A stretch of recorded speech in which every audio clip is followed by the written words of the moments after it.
हाय दोस्तों, आज हम बात करेंगे हिप्नोथेरेपी के बारे में। हिप्नोथेरेपी आखिर क्या होती है और हमें क्या समझते हैं हिप्नोथेरेपी से। हिप्नोथेरेपी बेसिकली एक डीप स्टेट ऑफ अवेयरनेस होती है, जहाँ पे आपका सबकॉन्शियस माइंड बहुत ही अवेयर तरीके से सजेशंस को सुन रहा होता है। और ये जो स्टेट है,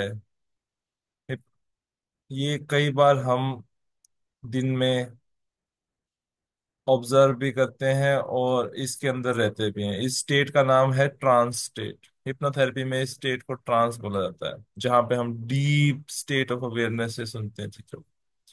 जैसे कभी आपने देखा हो कि हम ड्राइविंग कर रहे हैं और ड्राइविंग करते करते हम घर से तो चले और ऑफिस में पहुंच गए, पता नहीं बीच रास्ते में क्या हुआ। तो उस टाइम पे हमारा माइंड बहुत डीप अवेयर तरीके से हमें ले गया और हमें पता भी नहीं चला।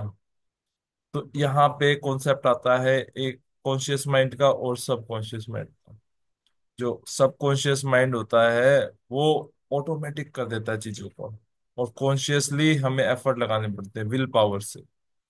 और हम बार बार एक डे टू डे हैबिट्स करते जाते हैं, रिपीटिशन करते जाते हैं, तो हम देखेंगे कि वो जो चीज है ऑटोमेटिक होने लगी है। सपोज आप स्विमिंग स्टार्ट करते हो, तो शुरू में आपको पता नहीं है कि कब आपको हैंड्स मूवमेंट करने हैं, कब लेग मूवमेंट्स करनी है और कब फ्लोटिंग करनी है। तो अगर हम day to day repeatedly practice करते जाते हैं तो विल फाइंड कि हम जो है स्विमिंग में एक्सपर्ट हो जाते हैं थोड़े दिनों में। और हमें पता ही नहीं होता कि हमारा हाथ कहाँ चल रहा है, but we are floating very effortlessly. तो ये जो चीजें हैं जो एफर्टलेसली बन जाती है, तो वो सबकॉन्शियस माइंड के पास चली जाती है।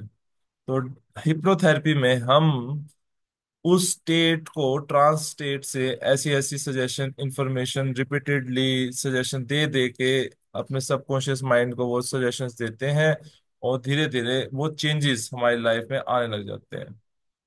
आपने कई बार नोट भी किया होगा। एक छोटा सा एग्जांपल लेता हूं मैं आपको कि एक कॉन्शियस और सबकॉन्शियस के बारे में। तो आप मान लो कि एक मालिक है और मालिक ने एक नौकर हायर किया अपने काम करने के लिए। मालिक बोलता है कि मैं कुछ भी काम नहीं करूंगा, you have to do everything, आपने सब काम करने हैं। तो बताओ आप कितने चार्जेस दोगे। नौकर कहता है मुझे 10,000 दे दो। मालिक कहता है ये 15,000 ले लो, और I will not do anything, मैं कोई भी काम नहीं करूंगा, आपको सारे काम करने हैं। तो अब रोटी कौन बनाएगा घर में? ऑब्वियसली नौकर बनाएगा। अब कुछ भी काम करना है, वॉशिंग का काम करना है या फ्लोर को साफ करने का काम करना है, तो सारे काम नौकर करेगा। अब मान लो वो नौकर बीमार हो जाता है और उसको कोरोना हो जाता है, तो वो 7-8 डेज के लिए अपने घर चला जाता है। तो अब बताओ कौन काम करेगा? अब ऑब्वियसली मालिक को काम करना पड़ेगा।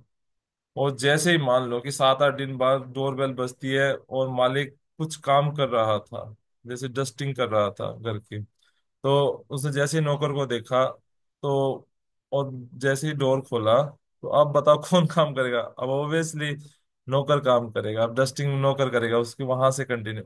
तो जब भी हमारा कॉन्शियस माइंड अगर एक्टिवेट हो जाता है, कॉन्शियस माइंड हमारे नौकर की तरह है और सब कॉन्शियस माइंड हमारे मालिक की तरह है। वो मालिक तभी काम करता है जब आपका कॉन्शियस माइंड इनएक्टिव हो जाता है, बंद हो जाता है। अगर जैसे ही आपका कॉन्शियसली अगर आपकी टॉकिंग आती है बीच में, ये कैसे होगा, ये काम कैसे होगा, ये तो बहुत ही सिंपल लग रहा है, सिंपल चीजें कैसे होंगी, तो तभी आपका सबकॉन्शियस काम करना बंद कर देता है, सारा काम अपने कॉन्शियस को देता है। और जब तक कॉन्शियस काम करता रहता है तब तक वो सबकॉन्शियस पीछे आराम करता है। तो दोस्तों ऐसा ही कुछ होता है हमारी लाइफ में भी। जब भी हम हिप्नोथेरेपी के अंदर जाते हैं, और मैंने कई लोगों से भी बात करी है, तो कई लोगों से बात करते हुए यही क्वेश्चन आता है कि यार ये कैसे होगा।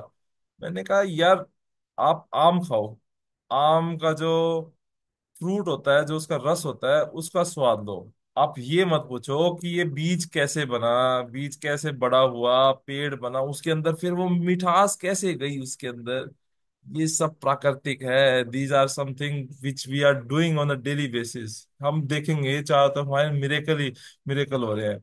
सबकॉन्शियस लेवल पे चीजें बनती जा रही हैं। देखो, आप पेड़, एक छोटा सा बीज से पेड़ बन जाता है, और पेड़ जो है उसके अंदर आप कैसे कह सकते हो छोटे से बीज के अंदर इतनी मिठास होगी, कहाँ से आई वो मिठास? तो हमें, जब हम लाइफ को समझते हैं तो लाइफ एक डिफरेंट, है ना, एंगल और लेवल पे वो फ्लोट कर रही होती है। तो दोस्तों, आज हम यहीं पे अपनी बातों को बंद करते हैं, और फिर हम कल दोबारा से एक अच्छे टॉपिक पे आएंगे। Thank you for watching and keep enjoying, keep learning. और आपकी हेल्थ, आपकी वेल्थ और आपकी हैप्पीनेस आपका जन्मसिद्ध अधिकार है, उसको एंजॉय करिए। Thank you.